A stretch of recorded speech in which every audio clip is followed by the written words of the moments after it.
In this video, I will tell you how to connect your Trust Wallet with Hamster Kombat. It is not possible directly, but you can do it using Binance application. So first thing is that you need to connect your Trust Wallet with Binance, and then you will connect your Binance application with the Hamster Kombat. So for that, all you have to do is to go to Binance application and then go to the Web3.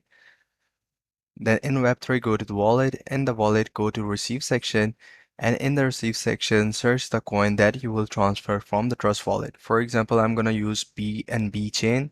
Copy the address that Binance gave you and just copy it. Make sure that you double click it so that you have copied it. Now open up Trust wallet.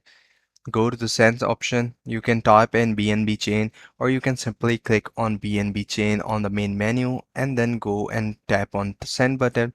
Enter the address of Binance and the amount you want to transfer. This way you will be connected with the Binance. So that's how you can connect Trust Wallet with Binance. Now open up Hamster Kombat application. Go to the airdrop menu on the bottom right corner. In the airdrop menu, select Binance, and in the Binance, just connect your Binance account. So that's how you can connect the Trust Wallet with Hamster Kombat. That way you can withdraw your money using the Trust Wallet. I hope you found this video helpful. Take care. Bye bye.